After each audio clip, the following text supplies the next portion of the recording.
പ്രിയ സുഹൃത്തുക്കളെ, ഈനോക്ക് കണ്ട ദർശനങ്ങളിൽ അതിശയകരമായ കൃത്യതയോടെ വരച്ചു കാട്ടുന്ന ഇസ്രായേൽ രാഷ്ട്രത്തിൻ്റെ രൂപീകരണം, പ്രവാസം, തിരിച്ചുവരവ്, യേശുക്രിസ്തുവിൻ്റെ കാലം വരെയുള്ള ഹിബ്രു ജനതയുടെ ചരിത്രം, ഇവയെല്ലാം നൂറ്റാണ്ടുകൾക്ക് ശേഷം യഥാർത്ഥത്തിൽ സംഭവിച്ചു കൊണ്ടിരിക്കുന്നുവെന്ന സത്യം നമ്മെ അത്ഭുതപ്പെടുത്തും. ലോകാവസാനം വരെ നീളുന്ന ദർശനങ്ങൾ. ഈ വാക്യങ്ങൾ ഞാൻ മലയാളത്തിലേക്ക് വിവർത്തനം ചെയ്തിരിക്കുന്നത് എത്യോപ്യൻ ഗീസ് ഭാഷയിൽ നിന്നുമാണുള്ള എം നിബ് തയ്യാറാക്കിയ ആദ്യ ഇംഗ്ലീഷ് വിവർത്തനത്തിൽ നിന്നുമാണ്.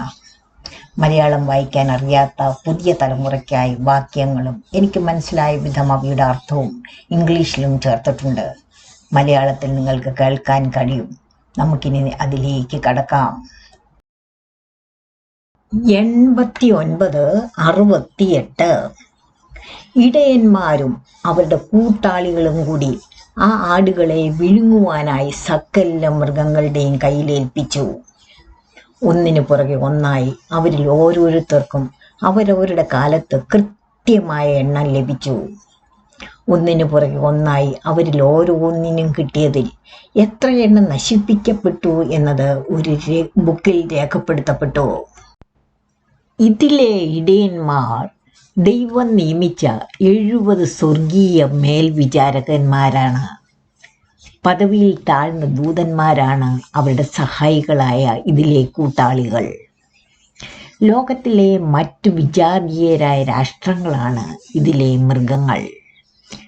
അതായത് ദീർഘകാല വിദേശ ആധിപത്യ കാലയളവിൽ എബ്രായ ജനതയ്ക്ക് വേണ്ട ശിക്ഷണം നൽകാനാണ് 70 ദൂതന്മാരെ ലോർഡ് പരിമിതമായ അധികാരത്തോടെ തൻ്റെ സംരക്ഷണയിൽ നിന്നും ആ ജനതയുടെ ചുമതല താൽക്കാലികമായി ലോർഡ് അവരെ ഏൽപ്പിച്ചത്.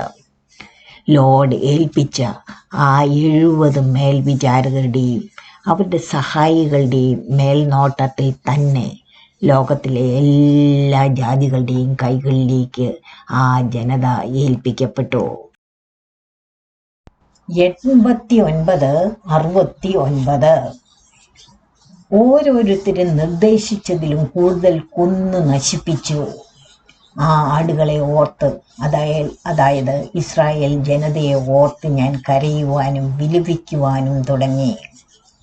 89-70 അതുപോലെ ആ ദർശനത്തിൽ ഓരോ ദിവസവും ആ ഓരോ ഇടിയന്മാരാലും നശിപ്പിക്കപ്പെട്ട ഓരോ ആടുകളെക്കുറിച്ചും എഴുതുന്ന ഒരുവനെയും ഞാൻ കണ്ടു. അവർ ചെയ്തതൊക്കെയും, അവർ ഓരോരുത്തരും നശിപ്പിക്കുവാൻ ഏൽപ്പിച്ചതും ഒക്കെയും അടങ്ങിയ ആ ബുക്ക് അവൻ കൊണ്ടുവന്ന് ആ ആടുകളുടെ, അതായത് ഇസ്രായേൽ ജനതയുടെ നാഥനായ ലോർഡിന് സമർപ്പിച്ചു. 89-71 ആ പുസ്തകം ആടുകളുടെ നാഥൻ്റെ മുമ്പാകെ അവൻ വായിച്ചു. പുസ്തകം കയ്യിലെടുത്ത് വായിച്ച് അവൻ മുദ്രയിട്ട് അതിനുശേഷം അത് താഴെ വെച്ചു. ഇതിൽ ആദ്യത്തെ അവൻ എന്നത് അത് എഴുതി വായിച്ച മാലാഖയും, രണ്ടാമത്തെ അവൻ ആടുകളുടെ നാഥൻ, അതായത് ഇസ്രായേൽ ജനതയുടെ നാഥനായ ലോർഡുമാണ്.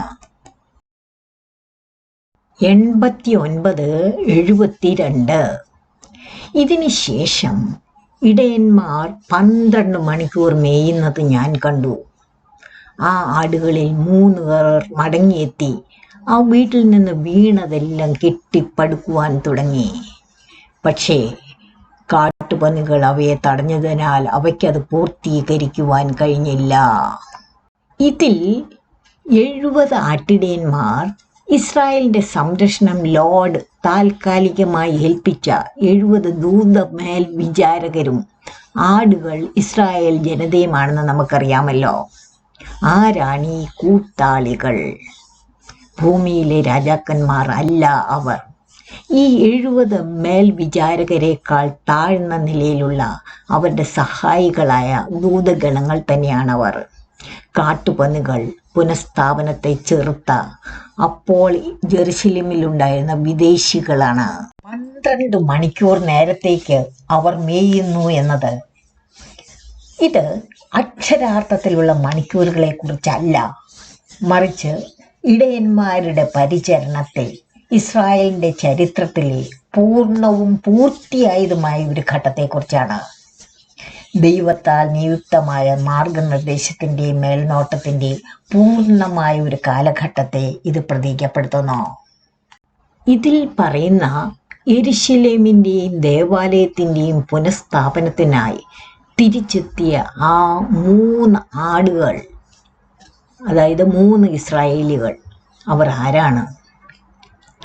ഈ രംഗം ഒന്നാം ക്ഷേത്രത്തിന്റെ നാശത്തിന് ശേഷവും ദീർഘകാല പ്രവാസത്തിന്റെയും വിദേശ ആധിപത്യത്തിന്റെയും കാലഘട്ടത്തിലാണ് സംഭവിക്കുന്നത്. അതിനാൽ പ്രവാസത്തിൽ നിന്ന് മടങ്ങിയെത്തിയ 3 പ്രധാന നേതാക്കളിലേക്ക് ആണ് ഇത് വിരൽ ചൂണ്ടുന്നത്. ഈനോക്കിന്റെ ഈ ബുക്കിലെ കഴിഞ്ഞ വീഡിയോയിൽ വിശദീകരിച്ച 2 വാക്യങ്ങളിലേക്ക് നിങ്ങളുടെ ശ്രദ്ധ ക്ഷണിക്കുകയാണ്. ഇതിൽ ലോർഡ് തന്നെയാണ് ഈ ശിക്ഷാ നടപടി ആ 70 കാര്യവിചാരകർ മുഖേന ആരംഭിച്ചതെന്ന് വളരെ വ്യക്തമായി പറയുന്നു. നമുക്കതൊന്നുകൂടി ഒന്ന് കേൾക്കാം. 89:56 ലോർഡ് അവരെ സിംഹങ്ങളുടെ കയ്യിലും എല്ലാ ജാതികളുടെ കൈകളിലേക്കും ഏൽപ്പിച്ചു. 58 ലോർഡ് ഇസ്രായേൽ ജനത്തെ എല്ലാ ഇതര ജാതി രാഷ്ട്രങ്ങളുടെ കൈകളിലേക്ക് അവർക്ക് ഭക്ഷണമായി നൽകി. ഇതിൽ നിന്ന് വ്യക്തമായി മനസ്സിലാകുന്നത് ഇസ്രായേൽ ജനത്തെ ജാതികളുടെ കയ്യിൽ ഏൽപ്പിച്ചത് മുൻകൂട്ടി നിശ്ചയിച്ച ദൈവിക ശിക്ഷാ നടപടിയായിരുന്നു. അത് ശിക്ഷണത്തിന്റെ ഒരു ഭാഗമായിരുന്നു. രാജ്യങ്ങൾ തനിയെ ഇസ്രായേലിനെ പിടിച്ചെടുത്തതല്ല.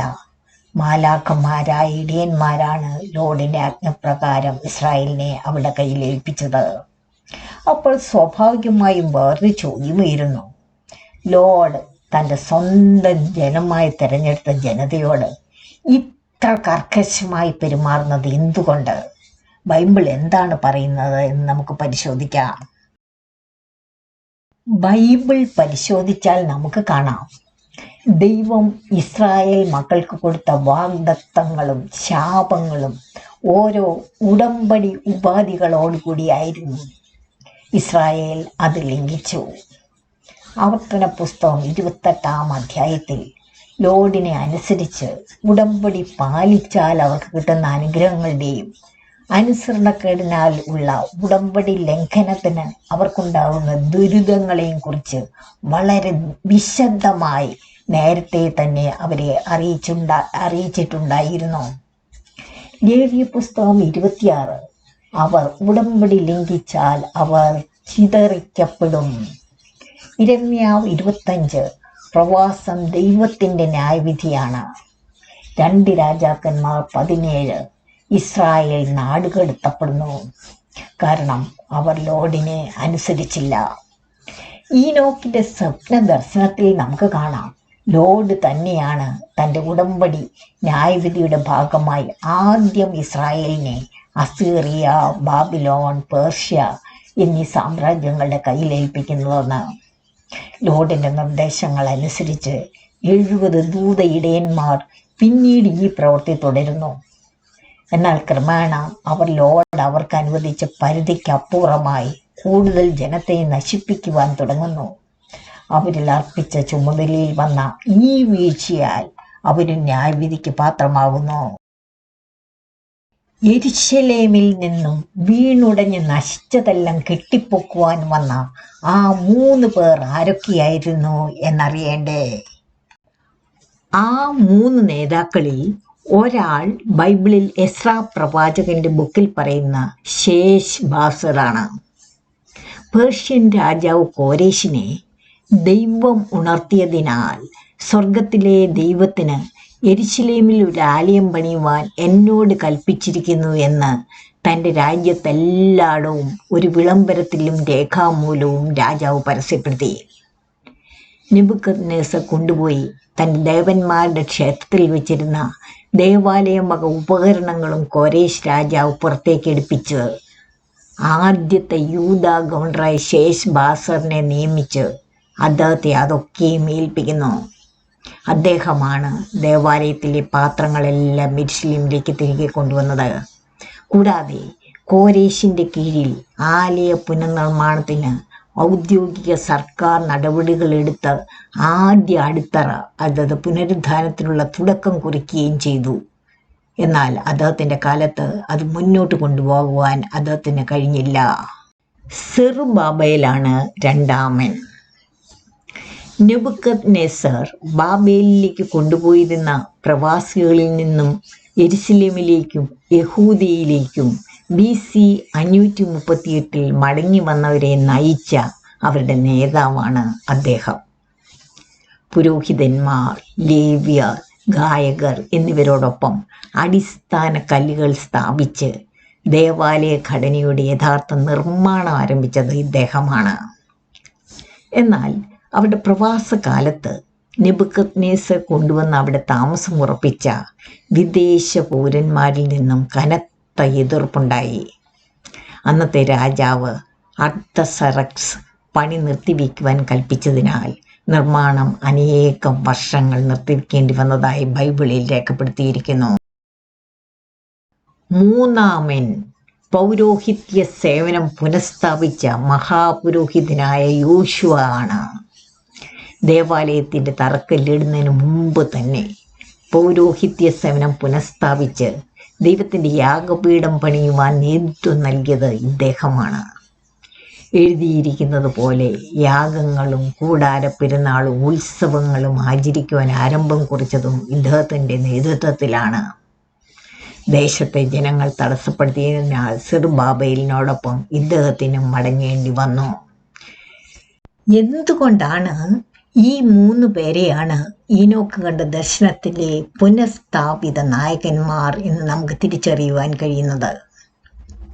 കാരണം പുനഃസ്ഥാപനത്തിൻ്റെ 3 നെടുംതൂണുകളായി അവർ ഒത്തുചേർന്ന് പ്രവർത്തിച്ചവരാണ്. രാഷ്ട്രീയ നിയമ സാധ്യതയെ പ്രതിനിധീകരിക്കുന്ന ശേഷ്ബസറിൻ്റെ ഔദ്യോഗിക അംഗീകാരം, ദാവീദ് രാജവംശത്തിൻ്റെ നേതൃത്വത്തെയും ദേശീയ പുനഃസ്ഥാപനത്തെയും പ്രതിനിധീകരിക്കുന്ന സെറുബ്ബാബേൽ, മഹാപുരോഹിതനായ യോശുവയുടെ ആത്മീക നവീകരണം, ഇവയുടെ ഒത്തുചേർന്ന പ്രവർത്തനമാണ് യഹൂദയുടെ പുനഃസ്ഥാനത്തെ യാഥാർത്ഥ്യമാക്കിയത്.